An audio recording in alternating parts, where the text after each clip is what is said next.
Welcome to the Deep Dive. We're the place where we sift through, piles of complex source material, try to make sense of it, and really give you the key knowledge you need.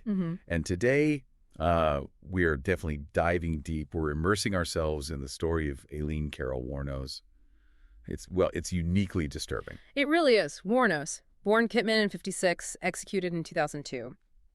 She holds this really specific place in, let's say, criminal history, very widely recognized. Probably one of the most recognized female serial killers. Absolutely, and certainly one of the most sensationalized, Yeah. in the American consciousness. But that whole media storm, it often just completely overshadows the real complexity of her case. And that's exactly why we're doing this deep dive. Our goal here is to try and get past those headlines, the easy monster narrative. Right. We've gathered a whole range of sources, biographical stuff, criminal records, psychological reports, and we're synthesizing it all to try and trace that devastating path that led her to death row. Convicted for 6 counts of first-degree murder. And the crimes themselves, they happen in this really concentrated burst of violence. Brutal, fast. Her confirmed killing spree lasted exactly 1 year. Just 12 months. 12 months, November 1989 to November 1990. In that time, she killed and robbed 7 men, all clients, motorists she met working the highways in Florida, and always with the same weapon. The .22 revolver. A high-standard .22 revolver, yeah. 7 victims. Yeah. 1 year. Yeah. And just a lifetime of trauma, really extreme trauma leading up to it. I think to really get any kind of understanding, we absolutely have to start right at the beginning, her early life. Yeah, you have to. Let's get into that foundation of trauma. Well, the instability, the chaos around Aileen's life, it started even before she was born. February 29th, 1956 in Michigan. A leap year baby. Yeah. Her mother, Diane Wuornos, was only 16, just 16. And she'd already filed for divorce from Aileen's father, Leo Pittman, 2 months before Aileen was even born. Wow. The whole marriage lasted less than 2 years. And Leo Pittman, he was just gone. Vanished right away. And the picture the sources paint of this father she never met, it's frankly terrifying. It is. Leo Pittman was diagnosed schizophrenic. Later, he was sentenced to life, kidnapping and raping a 7-year-old girl. Oh, my God. Yeah.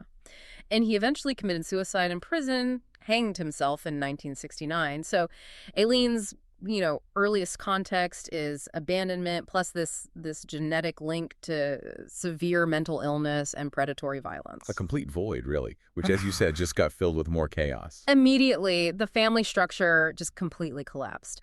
In January 1960, Diane, the mother, just abandoned Aileen and her older brother, Keith. How old was Aileen then? She was just shy of 4 years old. Unbelievable. They were then legally adopted by their maternal grandparents, Lori and Britta Wuornos. Okay, so maybe some stability there, or not? Not really, no. The source material is pretty clear that both grandparents were severe alcoholics, so you're basically swapping one kind of instability for another, setting the stage for abuse within the home itself. Right. And Wuornos herself spoke about this later, didn't she? She did. She detailed claims that her grandfather, Lori, sexually assaulted her and also subjected her to frequent, really brutal beatings.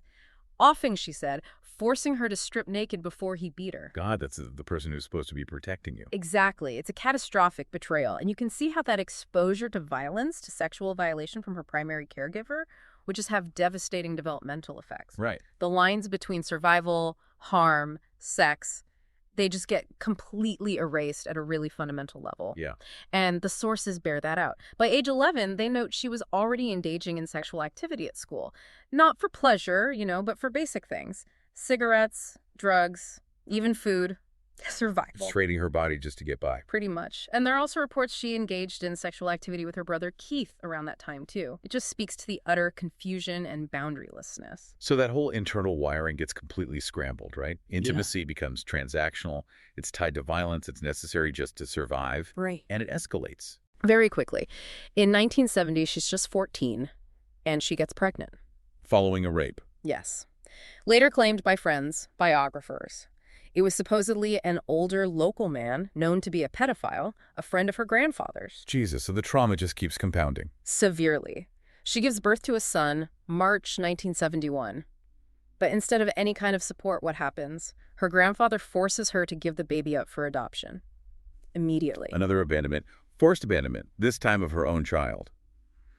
dictated by her abuser. It's a critical psychological breakpoint. Yeah. Victimization, then the loss of the only dependent connection she'd formed, all orchestrated by the person abusing her. There's just no safety net anywhere. None. Shortly after the birth, she drops out of school. Then her grandmother, Britta, dies liver failure, alcoholism, and then the final blow, her grandfather throws Aileen out of the house completely. How old was she then? 15. 15 years old. Kicked out. A minor.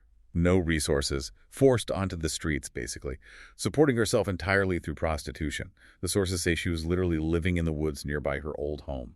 Living in the woods. That's, Yes. I mean, it's the definition of a total systemic failure, isn't it? The family, the state. Absolutely. By the time she should have been, worrying about high school, she's homeless, exploited, and trapped in the very same dynamics that had already caused her so much trauma.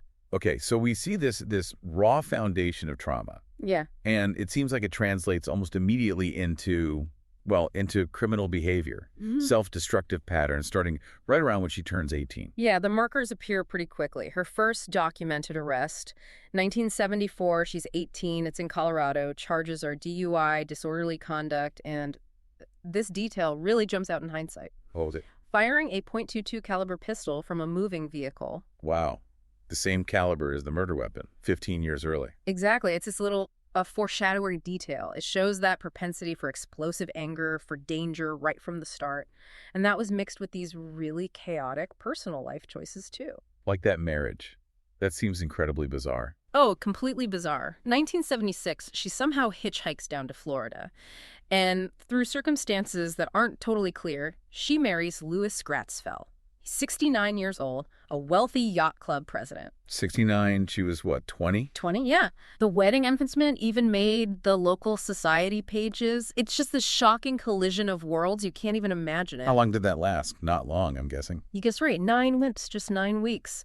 It was annulled after Wuornos assaulted Fell with his own cane. Hit him with his cane. Yeah. Yeah. I mean, that whole episode just screams instability, right? An inability to function in any kind of conventional setting, even one that offered security, wealth. The volatility was just immediate, overwhelming. And you also see those traits starting to emerge that get diagnosed later. The antisocial, impulsive stuff. Definitely. Like when her brother Keith died, esophageal cancer, July 1976, she received $10,000 from his life insurance. Okay, that's a decent amount of money back then. Especially for someone with her background. A chance, maybe? You'd think so, but what do the records show? She burned through the entire amount in, 2 months. Luxuries, impulse buys, including a brand new car. Which she then wrecked. Which she promptly wrecked, yeah. Dude. It's classic impulsivity, poor future planning, really strong indicators for antisocial personality disorder, immediate gratification over any kind of long-term thinking. And the other side of the coin, the borderline diagnosis. So self-harm confirms that, right? Absolutely. The sources list 6 suicide attempts between the ages of 14 and 22. 6 attempts. Including a really serious one at 22 where she actually shot herself in the stomach and survived. Then the criminal record gets more serious in 1981. A felony. Armed robbery. Armed robbery. What did she take? This is almost absurd. $35 and 2 packs of cigarettes. For an armed robbery, that suggests not exactly careful planning, more desperation or impulse. Exactly. Pure impulse, maybe rage. She served time for that, got out in 1983. But all these little pieces, they just paint this picture of a life spiraling, totally lacking internal control, no external structure. Which leads us, I guess, to the relationship that becomes central to everything. Tyria Moore. Yes. This is pivotal. 1986. Wuornos is 30. She meets Tyria Moore, who's 24, working as a motel maid. They meet at a gay bar in Daytona Beach, the Zodiac. And they clicked immediately. Very quickly, moved in together. And Wuornos took on the role of provider, supporting them both through her prostitution income.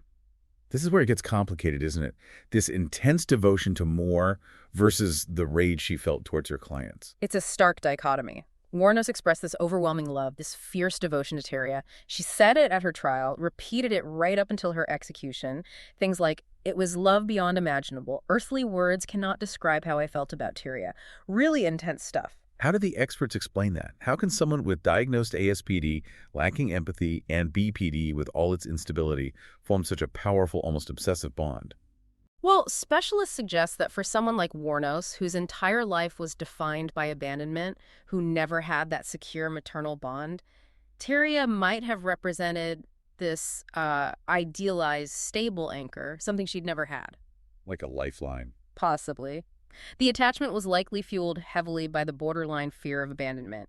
She'd do absolutely anything to keep Tyria, to maintain that connection. Including continuing the high-risk work on the highways. Exactly. She had to keep the money coming in to support them both, which meant more encounters with Johns, more risk. And ultimately, it's that pressure combined with everything else that leads to the first murder.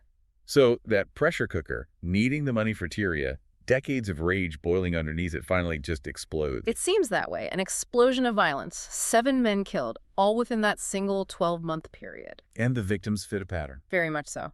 All motorists, clients, or potential clients, ages mostly between 40 and 65, and all killed with that same .22 pistol. That consistency is unusual for female killers, isn't it? I remember reading that somewhere. It's highly unusual. FBI profiler Robert Ressler, the guy who basically coined the term serial killer, he pointed this out. He said, female killers rarely engage in that kind of sequential killing, stranger on stranger, for gratification or gain.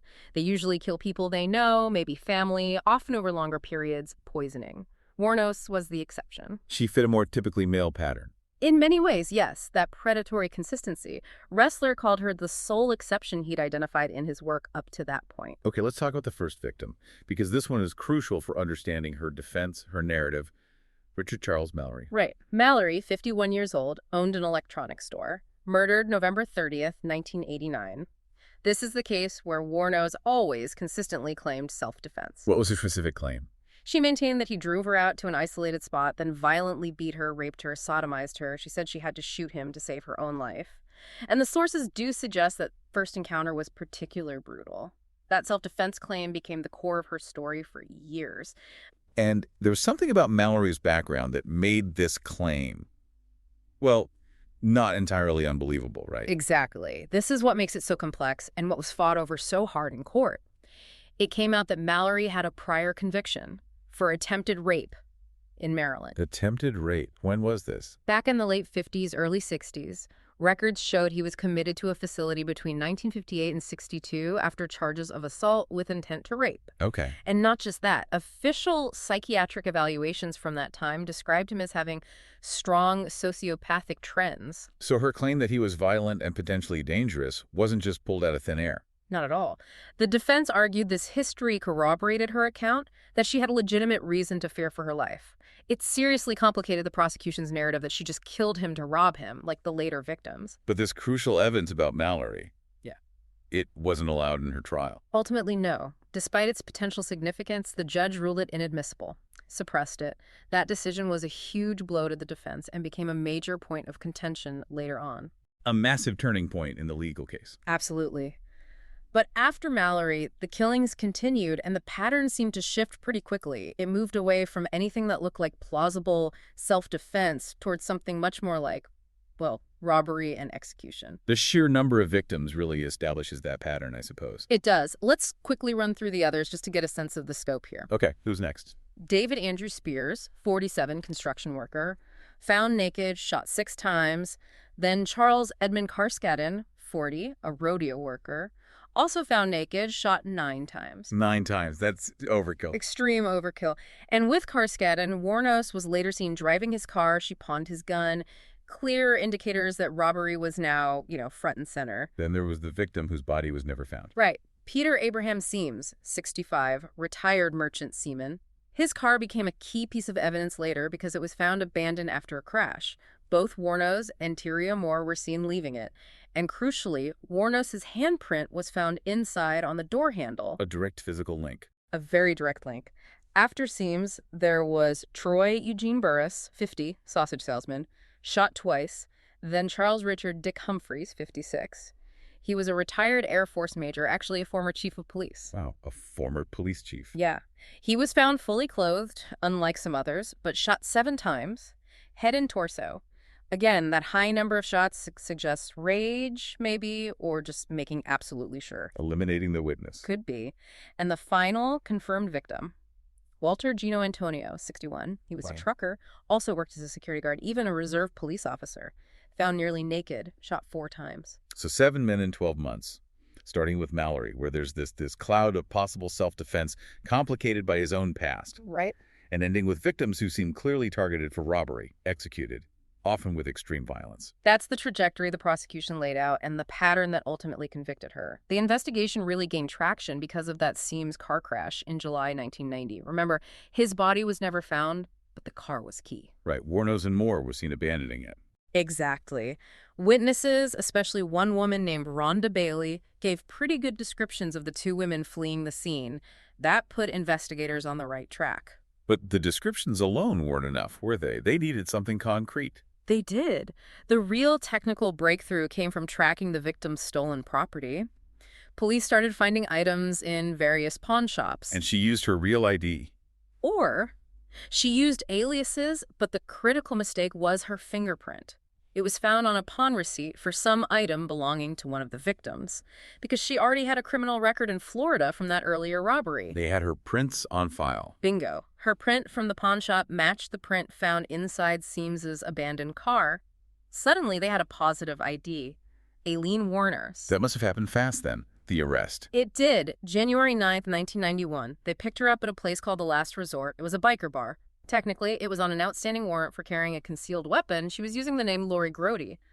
But they knew who they had. And immediately, the focus shifts to Tyria Moore. Immediately.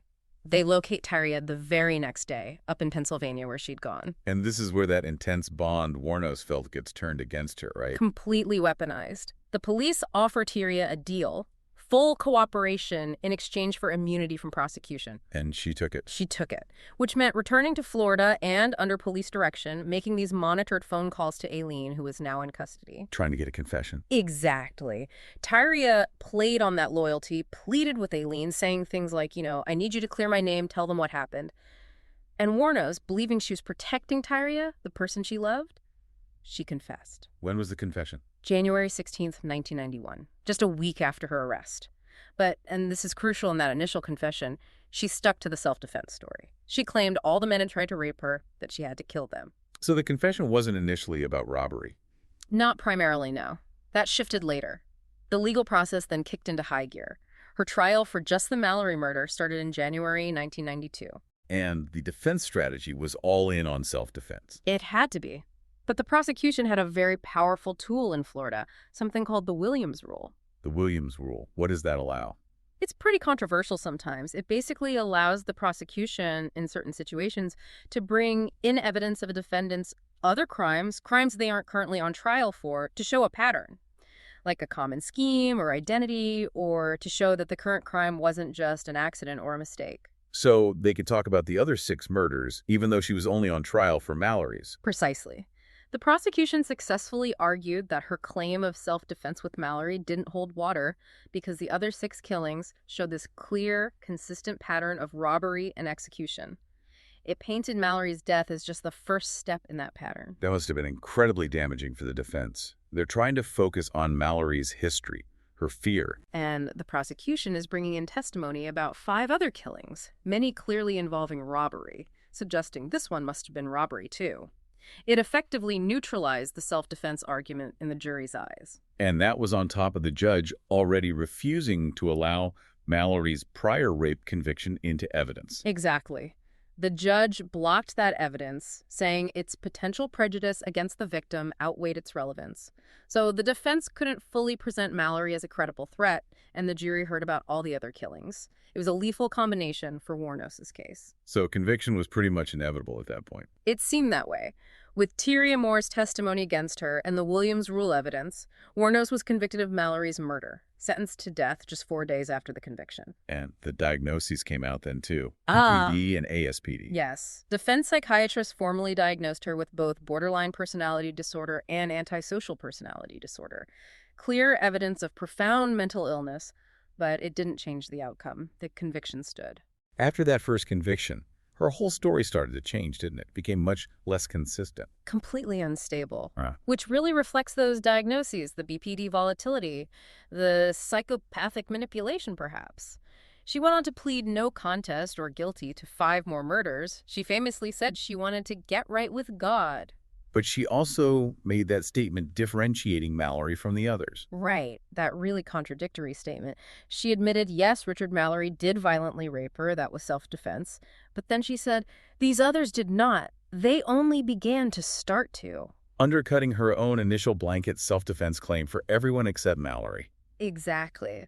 And then, later still, she completely flipped again, recanted the self-defense claim entirely for all of them, saying the only reasons were robbery and eliminating witnesses. Cold-blooded killing. Just pure confusion or calculation. That's the million-dollar question, and what makes it even more fascinating is what the documentarian Nick Broomfield reported. He spent a lot of time with her. Right, he made those 2 films. Yeah. Broomfield said that off-camera, years later on death row, Wuornos told him that it was self-defense after all. For all of them, or at least Mallory.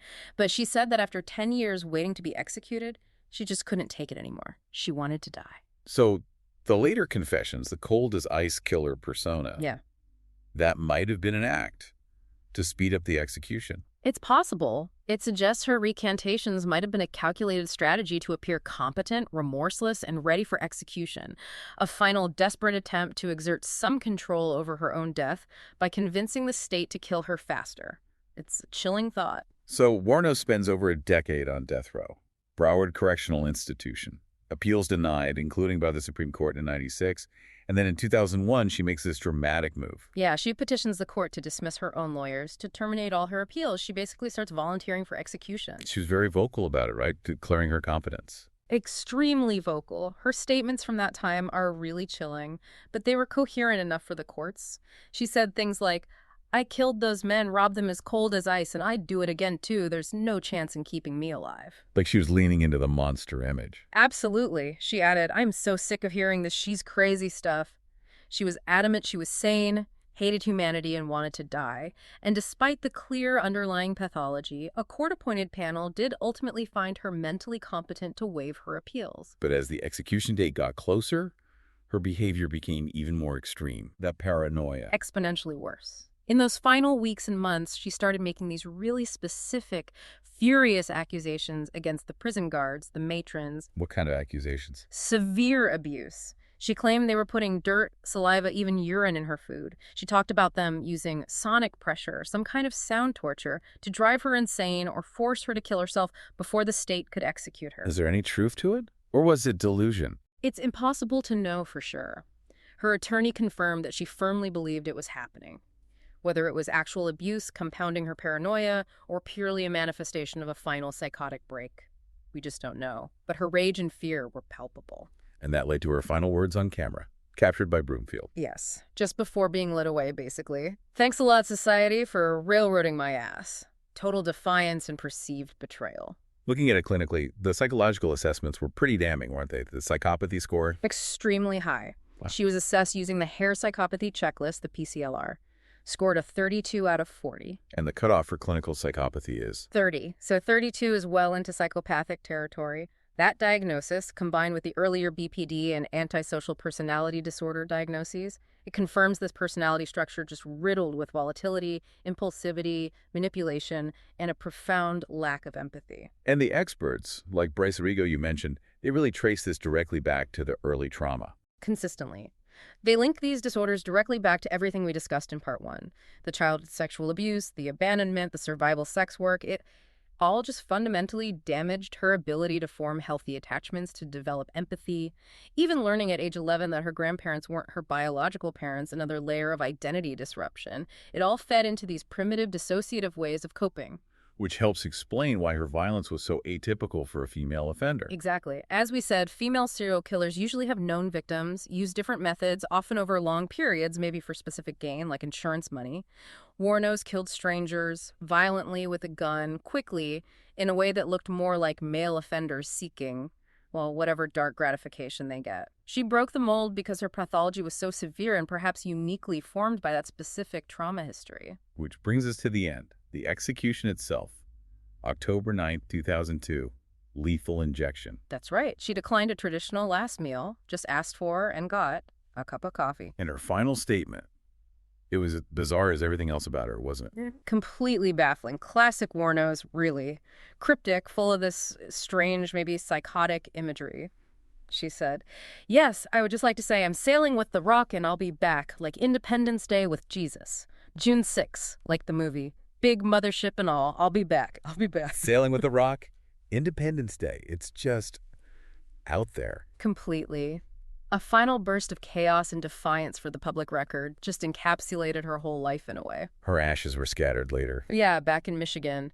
Her childhood friend, Dawn Botkins, scattered them under a tree. But her image, her story, it hasn't faded away at all. There's this enduring, almost relentless cultural fascination. We definitely saw that with the movie Monster. Charlize Theron won an Oscar for portraying her. Huge impact. And Broomfield's 2 documentaries gave us that invaluable, direct window into her mindset, both before conviction and on death row. They're essential sources. And she keeps popping up, right? References in books, TV shows. I know American Horror Story used her character Law & Order plots. Music, too. That Natalie Merchant song, Carnival. Apparently, Wuornos played it constantly on death row. It was played at her funeral, used in Broomfield's film. It sort of became her unofficial theme song, connecting her life to popular culture in this really strange way. So, wrapping this up, this deep dive really highlights those 2 almost irreconcilable aspects of Aileen Wuornos, doesn't it? Yeah. On one hand, you have the undeniable horror, the sequence of brutal murders, the violence is just stark. Undeniable. Yeah. But on the other hand, you have this profound, lifelong history of psychological damage. Systemic failure from day one. Extreme trauma that clearly shaped her pathology. And we've seen her constantly trying to control the narrative, haven't we? From the initial self-defense claim, which had some potential credibility with Mallory, Right. to then recanting it, maybe to seem tougher, maybe to hasten her own death, then maybe telling Broomfield it was self-defense after all. We're left with multiple versions of the truth, all filtered through just decades of untreated mental illness and trauma. It leaves you without easy answers. The accountability for the murders themselves, legally, that's clear. She confessed, she was convicted. But the why, it's tangled up in this demonstrable psychopathology that seems undeniably rooted in that horrific, lifelong victimization. So the final thought we want to leave you, the listener, with is this. The Wuornos case forces us right up against that really difficult question of agency versus circumstance. Where does an individual's responsibility for truly heinous actions end? And where is the failure of society? The failure to protect a child from such extreme, pervasive abuse? The failure to intervene? Yeah. Where does that responsibility begin? It's a tough ethical line to draw, a psychological puzzle, and it's a question that, honestly, decades after her execution still hangs over her documented story. Still haunts us, really.